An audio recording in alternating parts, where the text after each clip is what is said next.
Matthew misquoted Isaiah, but in the Septuagint, the word is translated as virgin. And the Septuagint is just like it's like a Goyish translation. It was made by 70 Chachamim. And like through divine providence, they mistranslated it in the same way. Because why did they translate it as virgin there? And why did that happen? Here is question. So when was the first time Tanakh was translated into a foreign language? When did that first happen? Who was the first to do that? Greek.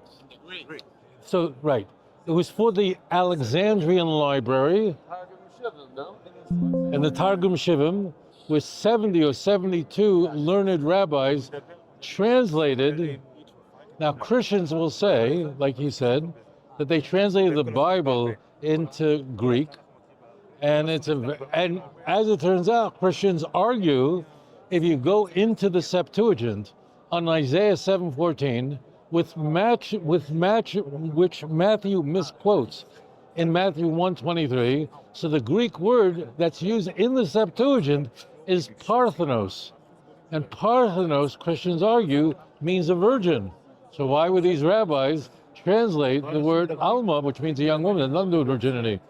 What's the answer? So there's so many answers, you don't know where to begin. The first thing, the Targum Shivim, what was translated in about the year 256 BC? What was translated? So only the 5 books of Moses. So this is like a trick. It's a card trick. It's pick any card. When you speak to missionaries, it's like going to a Las Vegas show. It's about watching. So you see a lady cut in half and floats in the sky. The original Septuagint was only in the Chumshei Torah. And Isaiah is not part of the 5 books of Moses. Subsequently, it was translated, the Tanakh was translated into the Greek language by Jews and by the church. Origen, the 3rd century church father, translated Tanakh. He knew Hebrew. He translated into Greek. And what he did was he put in, every time the New Testament mistranslates Tanakh, he put it in the Greek. Now it happens to be that the word parthenos in Greek does not really just mean a virgin. So the word bisula only means a virgin, can't mean anything else. It has nothing to do with being a young woman, it just means a virgin.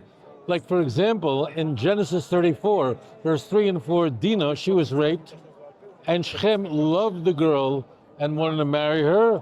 So in the Septuagint, it calls her a parthenos too, although she was raped.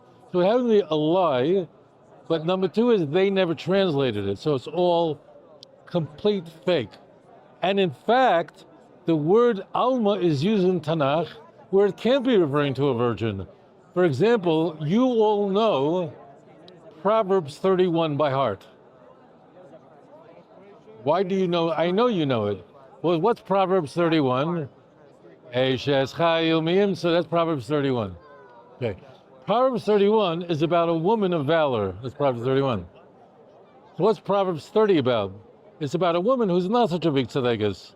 And it says there, the way of a man, a gever, ba'alma.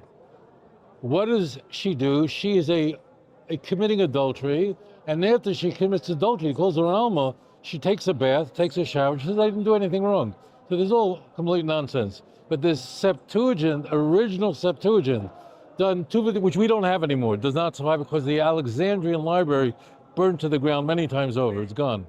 But that original Septuagint was only the 5 books of Moses. The Septuagint we have today is a product of the church. It's not a product of the Jews. Always, anytime. Did you confront those Christians with your answer? What did they respond? Did I confront those missionaries with this explanation?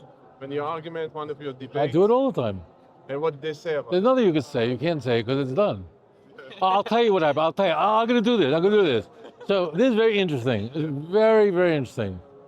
I'm very happy you did that. Why? Okay.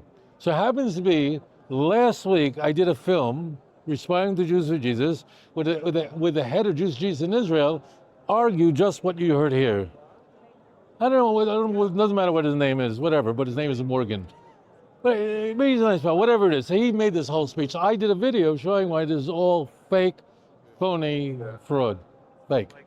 Because the Septuagint is only the 5 books of Moses. His whole argument was the Septuagint done by rabbis, 256 BCE. That means 250 years before Christianity. So they had no dog in it. They did Parthenon.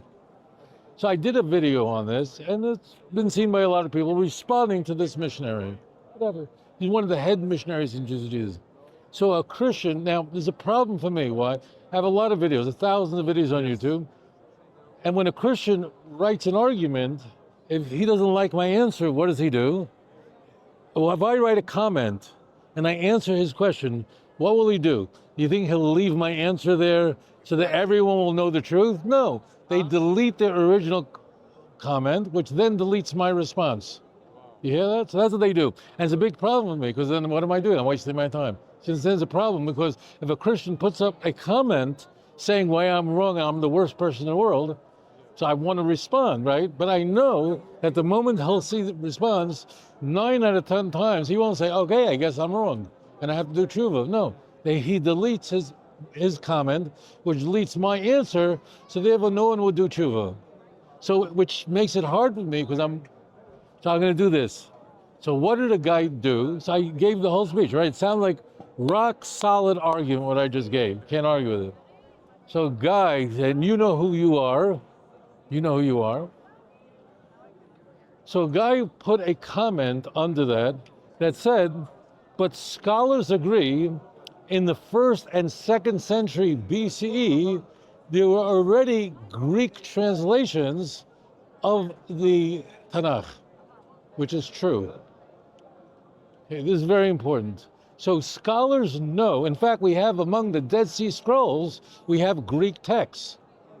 There are Greek texts, they're called G texts. You got that? So that's the arguments used. Scholars know that because why? Because this is a time when the Greek language was like the English language is today. Just like English is the lingua de franca, it's the most dominant language.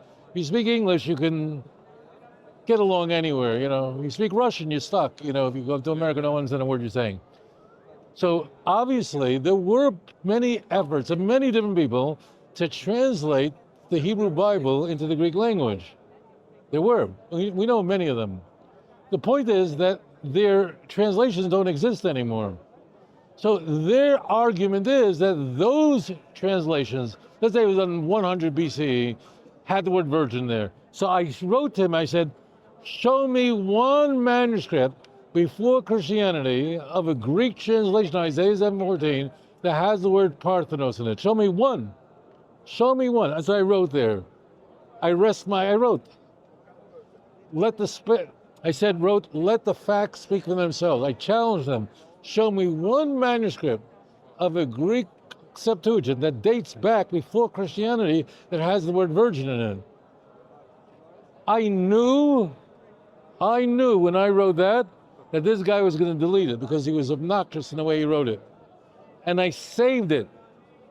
And I'm going to show it to you now. Means I'm going to edit it in.